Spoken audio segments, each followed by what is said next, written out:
If you have heard that the administration is dangling up to $50,000 to hire for ICE, that's not rumor. It's right there in DHS's own announcements, a maximum $50,000 signing bonus, student loan repayment or forgiveness options, and new for this month, no upper age cap to apply. USA Jobs postings for entry-level deportation officers even say no college degree required.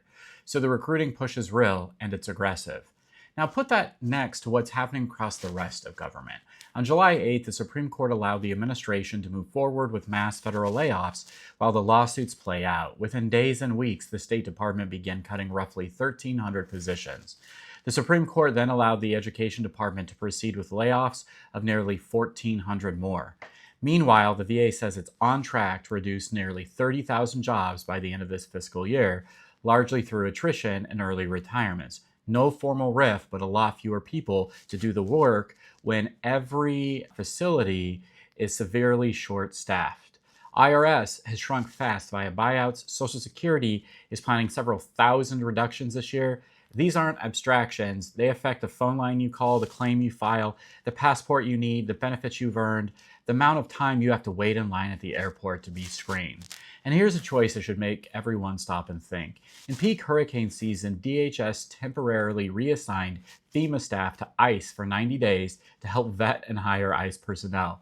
They say FEMA missions won't suffer. Yeah, maybe. But is that the trade-off you want to make when storms are getting stronger and response times are already straining the system?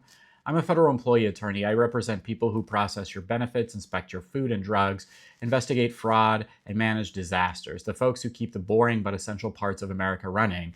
And I'm not here to tell you what to think, but I am here to ask a simple question. Is this administration engaging in good governance? Do they have their priorities straight? Because on paper, it looks like we're paying bonuses to expand one enforcement agency while hollowing out many of the other agencies that serve veterans, seniors, students, travelers, farmers, patients, and small businesses. Courts have warned that some of these layoff blueprints may exceed legal authority, but for now, the green light is on for these agencies.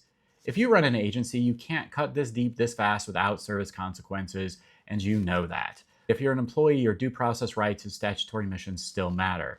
If you're a taxpayer, you deserve more than slogans. You deserve capacity and good governance. So tell me how this lands with you. If you work at the VA, SSA, state education, IRS, what are you seeing on the ground? Veterans, are appointments slipping? Parents, financial aid answers taking longer? And if you support these priorities, make the case. How does diverting talent and dollars this way improve your life or your community? I want to hear from every American on this, especially federal employees who rarely get a microphone. Drop your experience in the comments, share this with a colleague, and follow for plain English legal updates on your rights, your job, and the future of civil service. Let's all have this conversation, not the talking points. Is this the government you were promised, that you like? Is President Trump doing a great job? Let us know. Thank you, everybody, for your time, your support, and hope you have a good day.